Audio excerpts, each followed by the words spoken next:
Come in. Welcome. I'm E.G. Marshall, your guide as we embark on a journey through a dark labyrinth of horror. But do not be afraid. I will be with you every terrifying minute. Together we will probe a ghostly shroud of mystery that thus far has concealed a horrible murder. I assure you, you will be in no danger. All that you see and hear takes place in your imagination. You cannot lose your life. You can only lose your mind. Our mystery drama, Brain Drain, was written especially for the Radio Mystery Theater by Ralph Goodman and stars Paul Hecht. It is sponsored in part by True Value Hardware Stores and Buick Motor Division. I'll be back shortly with Act One.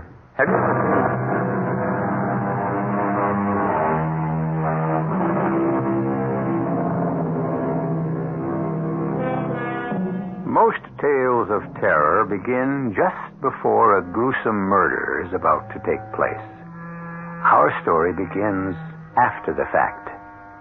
Space scientist Carl von Linden is already dead. His murder, if it was murder, was neither unusual nor gruesome. But there were strange circumstances surrounding his sudden and unexplained demise. Investigating these circumstances is Charles Carey, a government agent assigned by his superiors at the Bureau to make a routine check of the situation. With him at the dead man's apartment is his assistant, Henry Boggs. What they are about to discover is anything but routine. Here we are, Lieutenant. Uh-huh. I believe this was von Linden's apartment, number 17. Yep. I've been here many times, Boggs. Under more pleasant circumstances. You and he were good friends. His death must have come as quite a shock to you. I was such a young man. Just turned 30. One of the most promising scientists the department has ever known. Open the door, Boggs. Do you have the keys? Right, sir. Well, the rooms are rather large. Comfortably furnished. Yep. Von Linden and I spent many evenings here trying to outguess each other's moves on that chess set.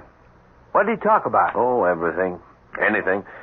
Except those top-secret experiments he was conducting. He was always open, friendly, easy to talk to. That is, until last week when he returned from Cairo. Cairo? Well, then these must be the souvenirs of the trip. Excellent photos of the pyramid. Yeah, he showed them to me. There's one picture there that still baffles me, though. Which one? This one, here. Of von Linden standing at the entrance of the large pyramid. You see, look, he's standing at one side, looking to his left, smiling, as though he was being photographed with someone else. But there's no one else in the photo, huh? Well, now that you mention it, that is rather strange. Did you ever ask him about it? No. He didn't seem to want to talk about that trip. There was this girl, Tara, I believe her name was, a young woman with a strange hypnotic quality. He was glad to return home to escape her spell. Well, you don't think this Tara could have had any connection with his death? That's not likely. She was in Egypt when he died. She called him just before he had that fatal stroke. No, unless there's some way you can kill a man through hypnotic suggestion, we'll have to rule Tara out as a suspect. Here, have a look at her. Among these photos? No, on this easel. There's a painting von Linden made from memory when those nightmares began. Nightmares? Yeah. Look at this face, huh? Hard to believe someone as beautiful as this could give you nightmares. Oh, fascinating green eyes. Even more startling when contrasted with raven black hair. Who was she, Boggs?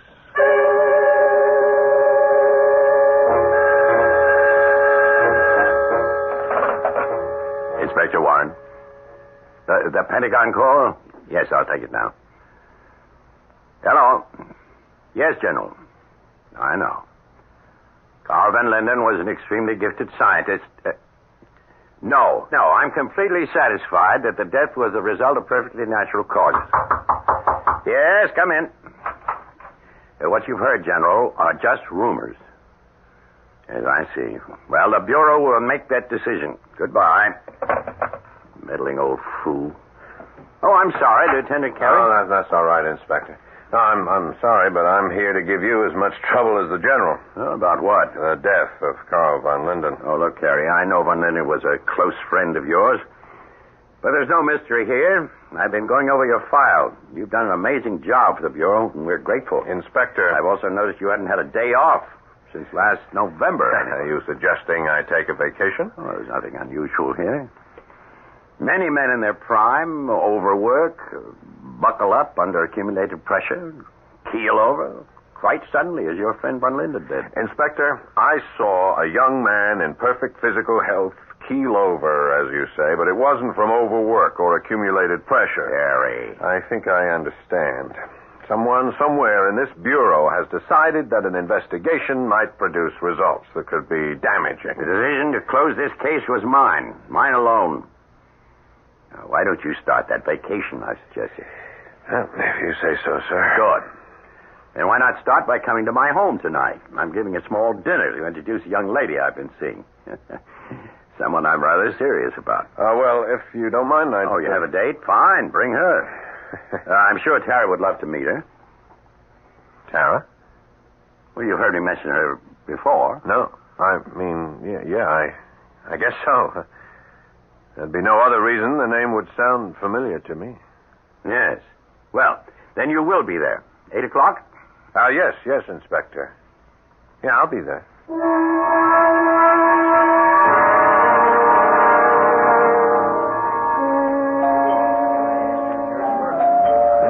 I'll get that, Charles.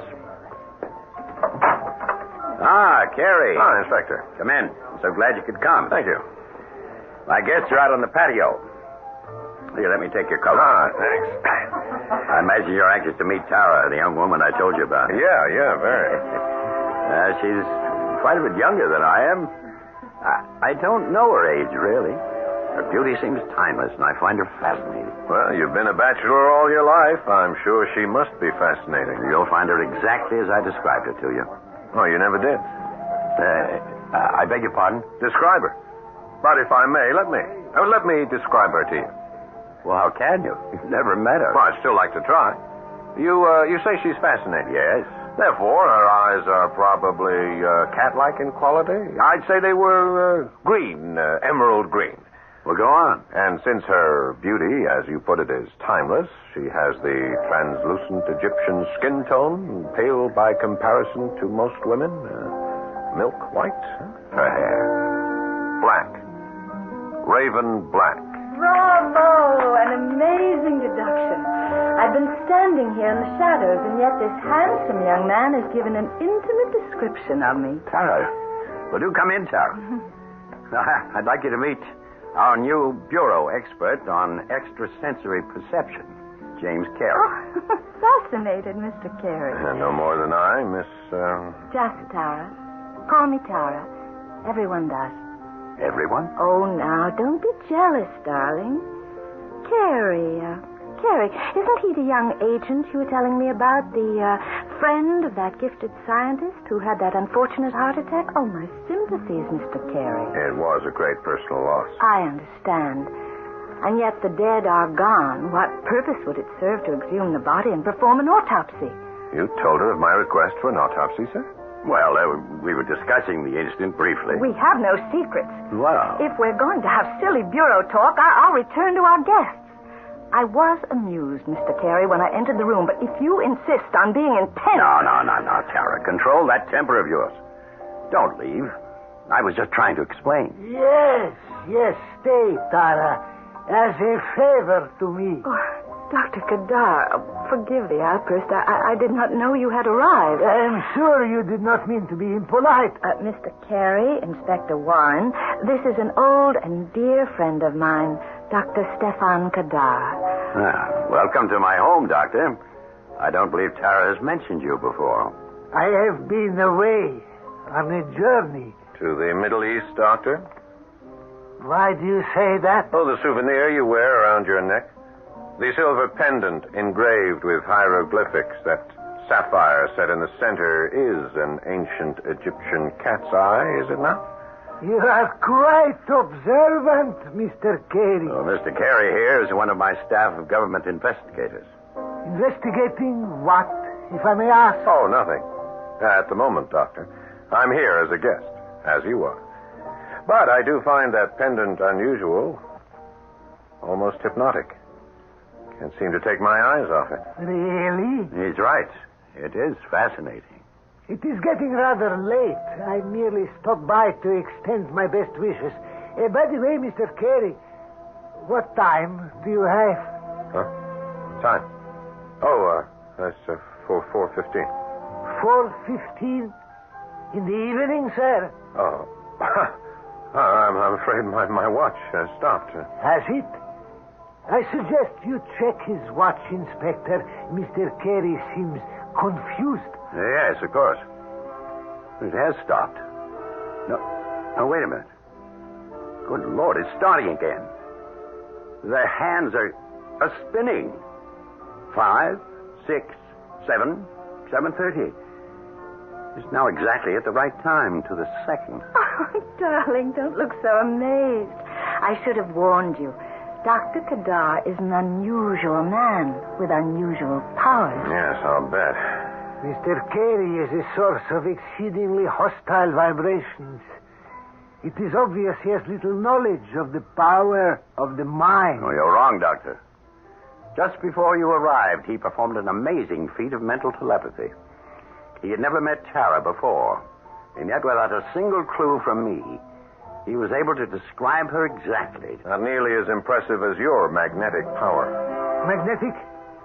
How do you determine my power is magnetic? To increase the forward speed of a watch, one would have to move metallic wheels and gears at an accelerated speed. To accomplish this, one would need electric or magnetic power. Ah, clever, Mr. Carey, but entirely too logical. How would you say this is done? I have no idea. Have you, Carey? No, I don't. Well, forgive my little prank. Tara, my child, you have my blessing. Thank you, Kadar. I knew you would approve. And now I must bid you good night. Allow me to see you to the door, Doctor.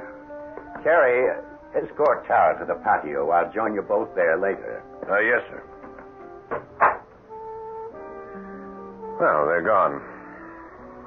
And now? Now, Mr. Carey? Aren't you going to suggest a walk in the garden? You amaze me, Mr. Carey. You are not only a master of extrasensory perception, but a mind reader as well. If we leave by that door, we won't be seen. Coming? I'm not sure.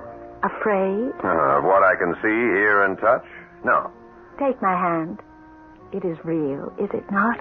Alive, warm. Who are you, Tara? Did my friend Carl von Linden ever truly know? I know of no Carl von Linden. There is a painting in his apartment, a portrait of a face he has seen many times in a dream. Oh, surely not me. Perhaps not. But one thing I do know for sure, the death of von Linden was an unnatural occurrence. I promise you his murder will not go unpunished. And those who have done the devil's bidding will spend an eternity in hell.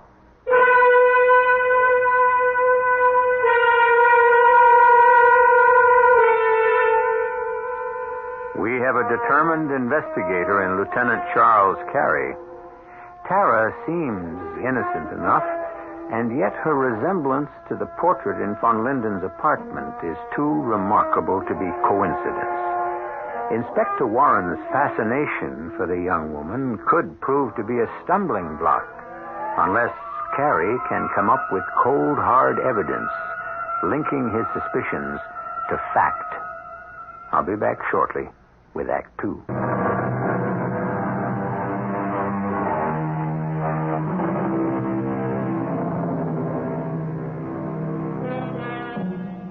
Three days have passed since the untimely death of gifted space scientist Carl von Linden.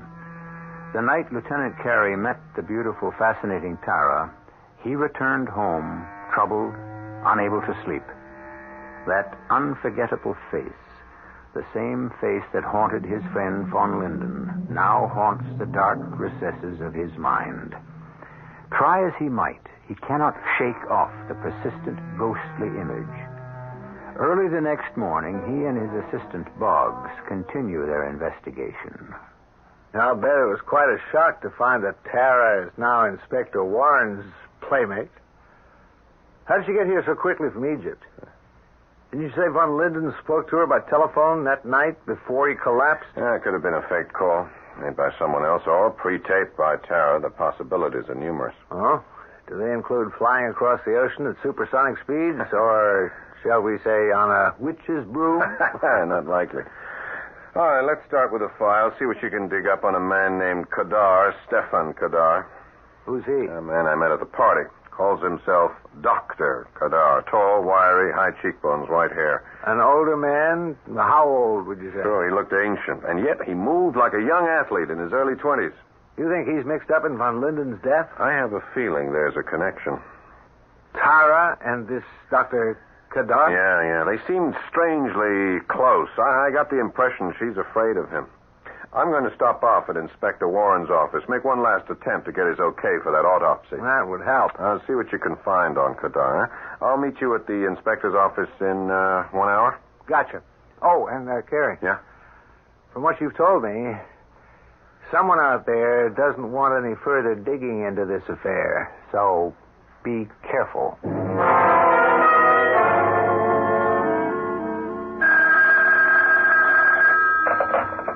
Inspector Warren speaking. Oh, it's you, darling. No, you're not interrupting anything. Lieutenant Carey? No. As far as I know, he's on vacation. Those were my orders. The Von Linden case has been officially closed. Why are you so concerned, darling? A conflict between me and Carey? No.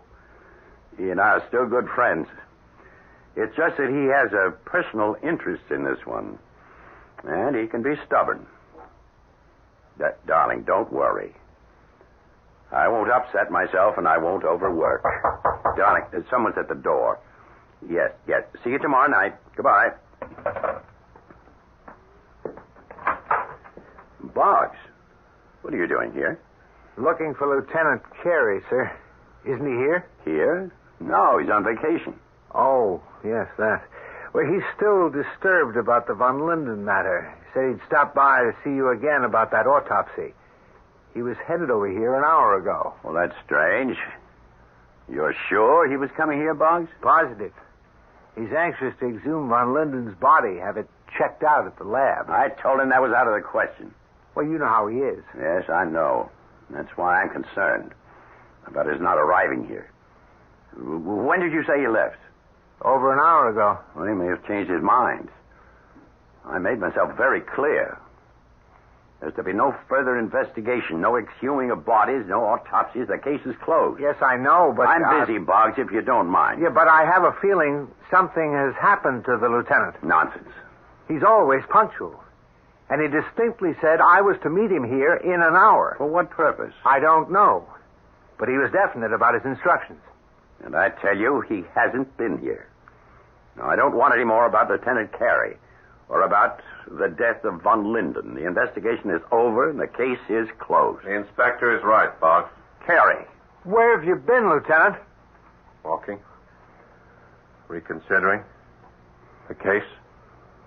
No need. No need for further investigation. I have been mistaken. I'm glad to see you finally come to your senses, Carey. Come to his senses, sir. Look at him. He's lost all sense of time or reality. Look at his eyes. Empty. Glazed. Lieutenant Carey has been drugged.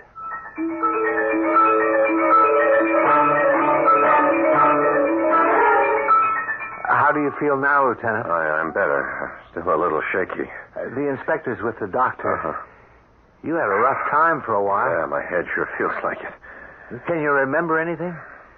Anything that might give us a lead on how you came to be in this condition? Well, I do remember leaving the office, heading for the elevator. On the way, somebody I haven't seen before said there was a call for me in Major Carlson's office. He's been transferred, you remember, to Rhodesia. So I picked up the phone, and a voice that was so familiar. It said, Yes? Don't press so hard, Carey. It'll come to you. But an hour completely dropped out of my life? Not to mention the 6 hours following. What did the doctor say, Inspector? You'll be all right. There's no official conclusion on what actually happened to him. The lab reports all look normal. Normal. All because we're checking out a death that the Bureau refuses to classify as a murder case. Perhaps I have been a bit stubborn about this. At first, things did look normal.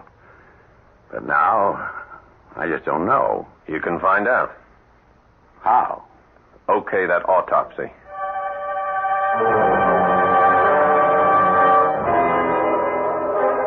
You talked me into this, Carrie. There better be some evidence coming out of this ghoulish matter of digging up a fresh corpse. They've raised the coffin, Inspector. Yep. All right, man. Step to one side, huh? The coffin's intact. What now? This is your show, Carrie. Do you want it moved to the morgue for the autopsy? Yeah, in a minute. Well, why the delay? I thought you were eager for the report. I am. But with your permission, I'd like them to open the coffin first. Open it here? That's right. Carrie, you've been seeing too many horror movies. Exactly what's to be gained by... All right. Gentlemen, if you please, open the coffin. Good Lord. It's empty. Exactly. But who? How? Save the questions, Boggs. I think it's time we track down some answers. Our case is once again officially open.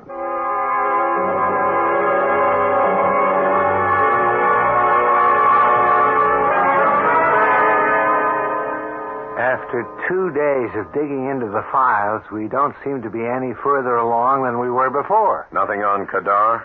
Not a thing. The man just doesn't exist. Well, perhaps he doesn't. What? Strange creatures, Kadar and Tara. One seems able to travel at the speed of light, be in two places at once, here in Egypt, and the other, Dr. Kadar, untraceable. Vanishes into thin air after making a mysterious appearance at the inspector's house.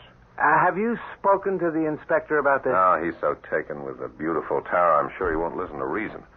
Even if we had some facts to reason with.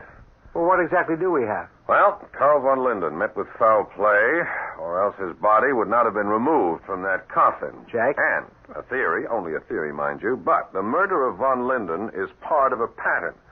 A brain drain that began 6 months ago, according to some checking I've been doing on my own. Brain drains? Yeah, a series of unexplained deaths of talented scientists. Deaths that have taken place in various parts of the world. I don't follow. Here, these clippings from the files of the international press. Possibilities I had expected have turned out to be facts. Which are? Fact number one, von Linden, American space scientist, dies suddenly, cause unknown, and his body vanishes mysteriously. Well, that's true. Fact number two, reported in this newspaper from Leningrad. Ivan Salkovich, Russian scientist, drowned in the Baltic Sea. Body never recovered. Fact number three, Pierre Chamois, working on top-secret biochemical experiments in Paris, trapped in a laboratory fire of unknown origin. Body never found, or never acknowledged to have been found by the French government. Well, that's fascinating, but I fail to see the link. In each newspaper, there is a mention of a theatrical performance being given that week by a psychic, a mentalist, if you will, in the same city where each tragedy has occurred. And his name? Dr. Kadar. Kadar? What's the next step, sir? We're going to follow the trail that's warmest, Boggs. We're going back to that grave site.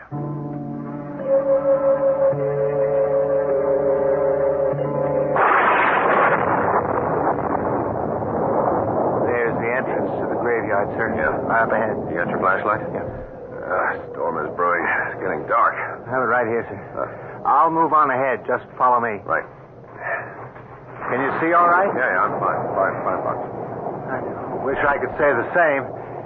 Graveyards are not exactly to my taste. Keep your eyes peeled for that gravesite. Yeah. I believe it's up ahead, just to your left, huh? Just beyond that large crypt? Yeah, the gravesite should be directly ahead now. Here it is, sir. Yeah, there it is. There's the open grave. Well, nothing seems to be changed. What's that? The door, sir. To that large crypt. Oh, yeah. It's loose on its hinges, swinging in the wind. Oh, it startled me for a moment. light on the ground here. Huh? What's this? Huh? What? A silver pendant. It was half buried here in the soft earth. Hey, I've seen that before. Those ancient Egyptian symbols. The cat's eye. It belongs to Dr. Kadar. Are you sure? Positive. He was wearing it when I met him. I remember looking into it, feeling strange, somewhat hypnotized. Yeah, it does seem to have that quality. Turn away, Lieutenant. What? I feel controlled by a sort of supernatural presence. Look. That strange ectoplasmic form. There, alongside the open grave. Well, I don't see anything, sir. It's moving towards the crypt. We gotta follow it, Boggs. There's something there, something the apparition wants us to see. There's nothing there. Come back, Lieutenant. Come back!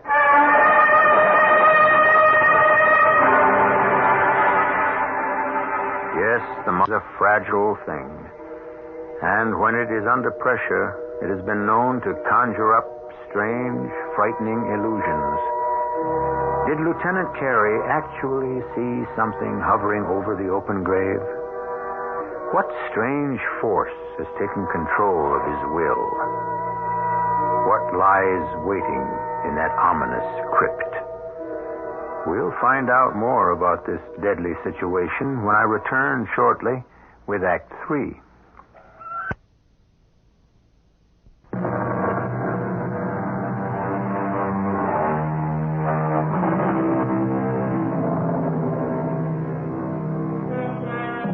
Lieutenant Carey's murder investigation has succeeded only too well.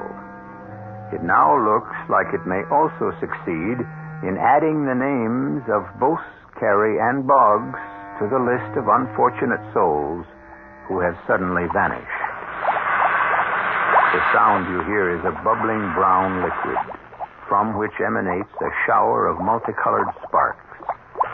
Giant electric coils slither up toward a mirrored ceiling, which is about to reflect an unspeakable evil. We are in a secret underground laboratory located directly up. I've said enough. I am merely your guide. You must complete the journey yourself. Mr. Carey. Mr. Carey. You can't wake up now. What? Mr. Carey. Dr. Kadar. Precisely. I'm flattered you remember me. You are most kind, particularly for returning my pendant. For that favor, I have spared your life and the life of your equally annoying and meddling friend, Mr. Boggs. Boggs? Where is he? Lying right beside you, Mr. Carey. Asleep as you were but a few moments ago. I assure you he is all right. Wake him. Come on, bring him around as you did me. Certainly, as a show of good faith. Here is my silver pendant.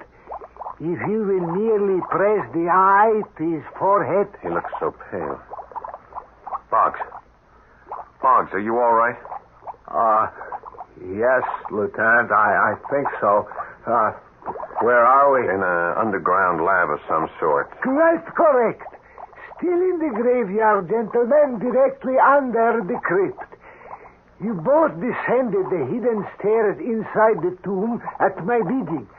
I think it is time I let you in on my little secret and put an end to your curiosity. Who are you?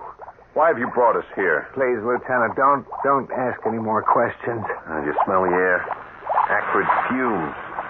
That's an acid of some sort bubbling in those tanks. Aha, you are right, Mr. Carey.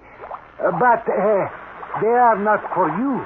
Those tanks are much too small to encompass a full-grown man. If you will look more closely, you will see they're merely the size of your head.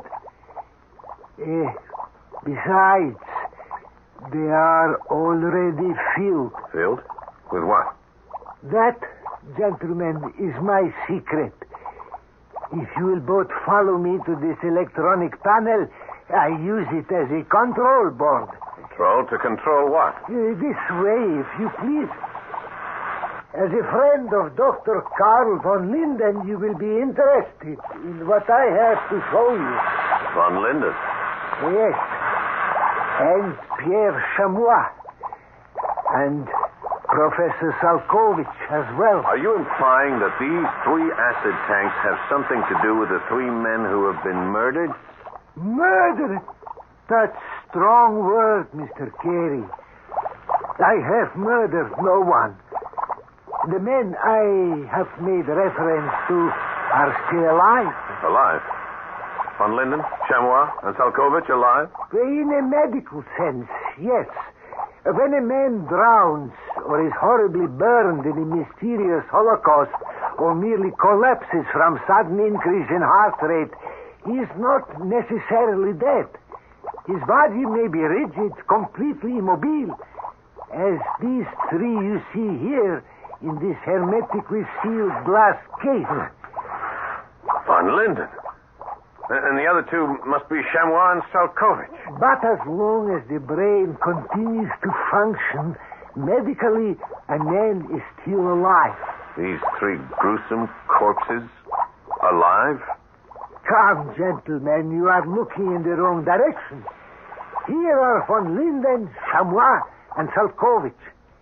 Here, in these bubbling tanks, each containing one magnificent specimen of a superior brain. A living brain, if you will, kept alive by me. You go. Careful, Boggs. He's got his hand on that control panel. Electric charge. He's not... No. Just stunned. He will be all right, but that was rather foolish. But where did that bolt of power come from? That was through the courtesy of Mr. Chamois. I merely pressed this button to activate his brain and direct the power surge. Mr. Chamois did the rest. Unbelievable. Yes. Considering only one brain was activated. Imagine, if you will, the deadly destruction that would ensue if all 3 were activated at once. What hit me? Brainwave, Boggs, from one of those tanks, the one containing the brain of Mr. Chamois. I suggest you do not try anything foolish. I do not wish to harm you, gentlemen. As I told you, I am not a murderer, merely a man of science devoted to organic and biochemical experiments. Yeah, you mean like the one you conducted in France? The explosive gas, one that causes laboratories to go up in flames? One of my minor efforts. Actually, it's a refinement of the ancient Egyptian fire. The container need not be cumbersome. A small lead-encased perfume vial set to go off at the precise moment. Yeah, we already know the way it worked on Professor Chamois. The poor fool. He was too in love with my beautiful Tara. Her perfume spray left in his coat pocket. Tara has been most helpful. She has brought me 3 magnificent specimens. But brains without bodies? I have no need for bodies, Mr. Carey. I have accomplished my objective. Superior brain power. A living, thinking power. Celebrating at my command. It is I who control them. And with them, I now have the power to build or destroy. As I wish it. When I wish it, where I wish it. I will admit that little experiment you just demonstrated was impressive. For a minor achievement. Minor achievement? Oh, come now. I've seen more exciting electrical displays at our own local Museum of Science and Industry. Haven't you, Boggs? Yeah, sure. Much more exciting, sir. I see. You're testing me, are you, Mr. Carey? Trying to discover just what sort of power I have under my control. If it is excitement you want, gentlemen, I will be most happy to oblige with a little help from my friends. Professor Salkovich.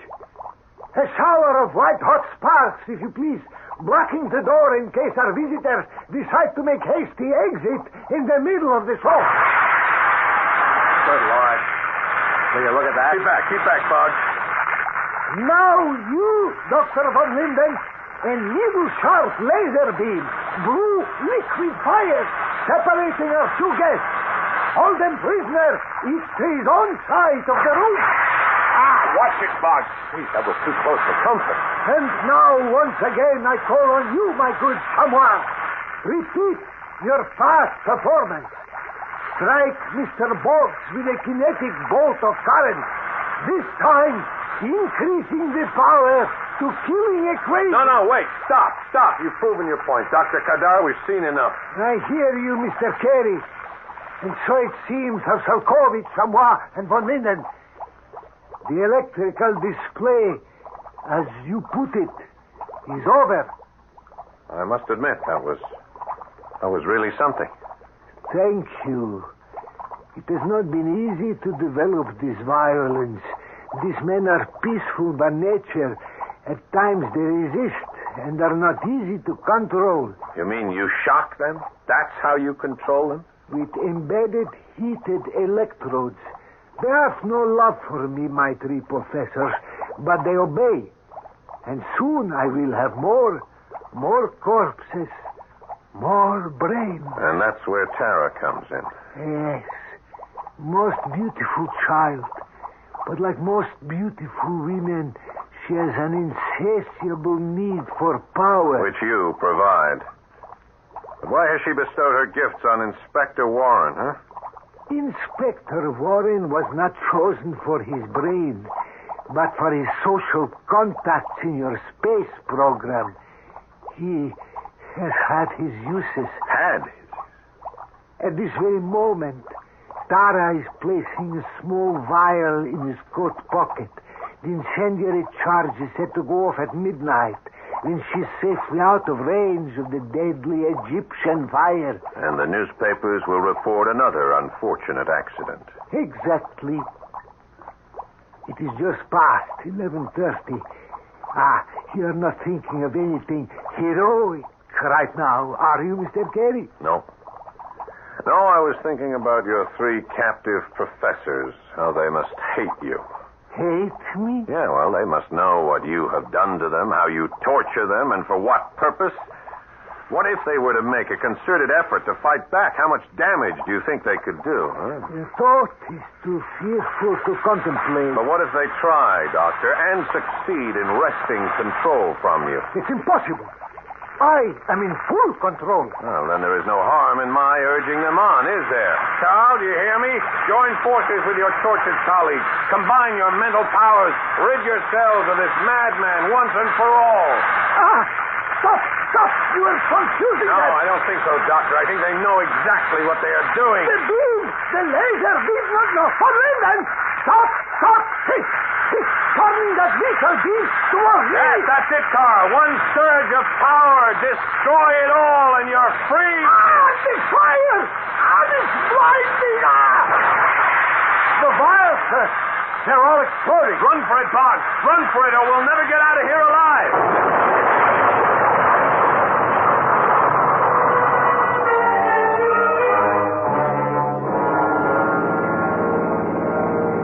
I can't believe it, Lieutenant. That chamber of horrors, it was like a nightmare. Keep your eyes on the road, Boggs. Getting close to midnight. Yeah. There's the house up ahead. Quick, pull into the driveway. Yes, sir. And there's Tara, just coming out on the porch. We made it. Yeah. Inspector Warren is with us. Okay, turn your lights off. We'll move in slowly. Right, sir. It isn't likely that hidden vial will go off while she's still with us. Well, I wouldn't bet on it. A madman like the late Dr. Kadar was capable of anything. Okay, stay in the shadows. You've really been a delightful guest, darling. But really, you mustn't stay any longer. I'd never bear to leave you. But it's almost midnight. I'd love for you to stay, but... Would you, Tara? Carrie. And Boggs. What are you two doing here? I'll explain in a minute, Inspector. Give me your coat. My coat? Yeah, that won't be necessary. I found what I want here in your pocket. Tara's perfume vial. You're mistaken, Mr. Carey. That vial is not mine. Oh, but it is, darling. I recognize the scent. Please, step back. What are you doing? I'm going to throw this vial as far as I can across the highway into that open field.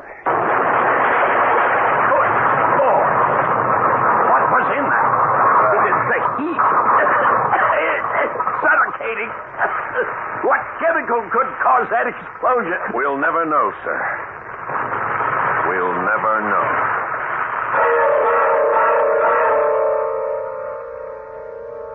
They say Inspector Warren was quite devastated at the thought that his sweet, innocent Tara was fooling around behind his back. But you'll be happy to know he's forgiven her and sees her regularly, every Sunday, on Visitors' Day at the State Correctional Institution. I'll be back shortly.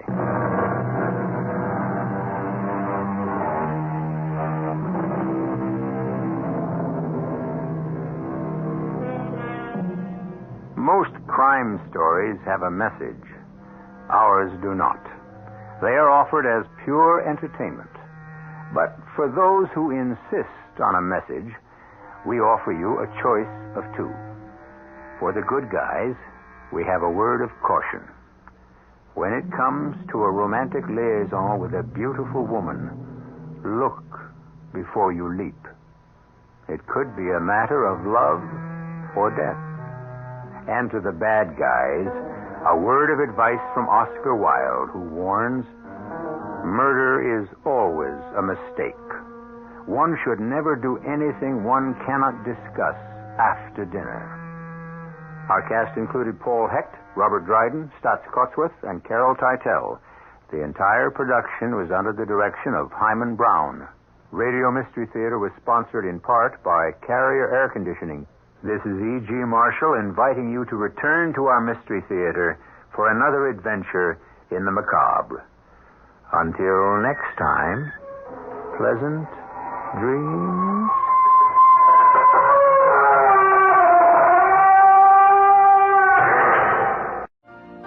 You've been listening to the OTR Gold Network. Find more classic radio at otrgold.com.